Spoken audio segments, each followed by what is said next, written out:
इनको पुलिस है ना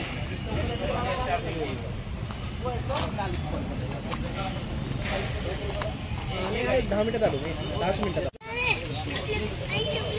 चांगला आला पाहिजे अरे मग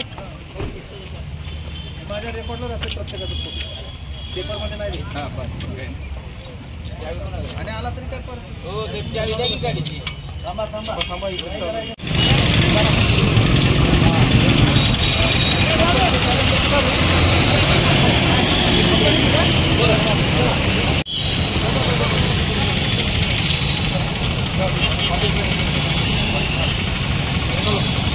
ऐका रे याच्याकडे जर ओरिजिनल सायलेन्सर नाही त्यांनी इथं थांबायचं नाही. तुझ्या गाडीला लॉक लागेल ते गाडीचं ओरिजिनल सायलेन्सर घेऊन यायचं.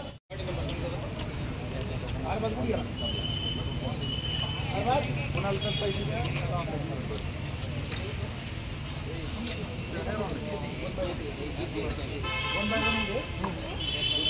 तुमची गाडी कुठे जाणार बदलण्याची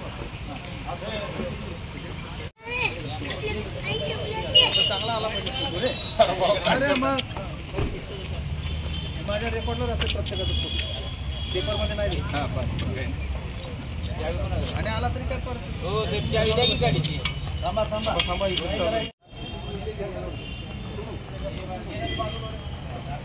इनको पुलिस है ना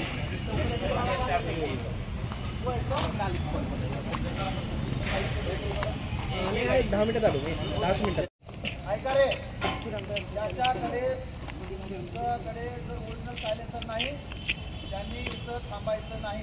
तुझ्या गाडीला लॉक लागेल ते गाडीचं ओरिजिनल सायलेन्सर घेऊन यायचं.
कंपनीचं सायलेन्सर कुठं आहे हो महाराज होय होय रो चला पुढे काय गाडी काढा कंपनीचं सायलेन्सर कुठं आहे रेस करा गाडी कंपनीचं सायलेन्सर कुठं आहे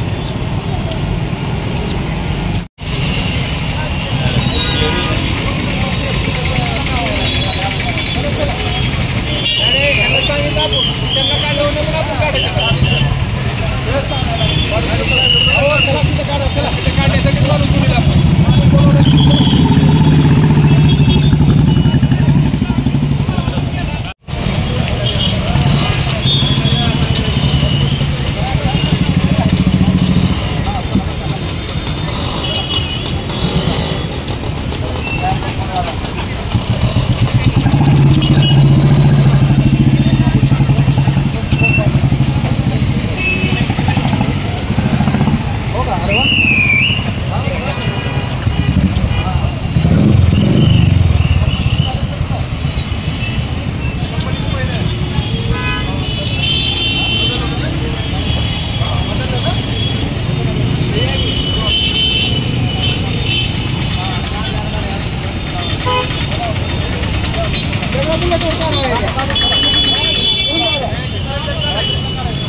धाराशिव शहरामध्ये विशेषतः बुलेट या बुलेटचे कंपनीकडून आलेले जे ओरिजिनल सायलेन्सर आहे त्याच्यामध्ये मॉडिफाय करून कर्णकर्कश आवाज करणारे सायलेन्सर लावलेले आहेत आणि असे सायलेन्सरवरती कारवाई करण्याचं आमचं आता प्रयोजन आहे आणि तशी कारवाई चालू आहे।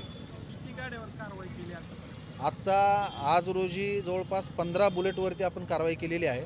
आपण त्या सर्व बुलेटचे सायलेन्सर काढून जमा करतो आणि ज्या बुलेटचा मालक आहे त्यांनी त्याच्या गाडीचं जे कंपनीकडून मिळालेलं सायलेन्सर आहे ते त्याला लावायचं आहे, दंडात्मक कारवाई करायची, दंड भरून सायलेन्सर बदलून मग आपण गाड्या सोडतो।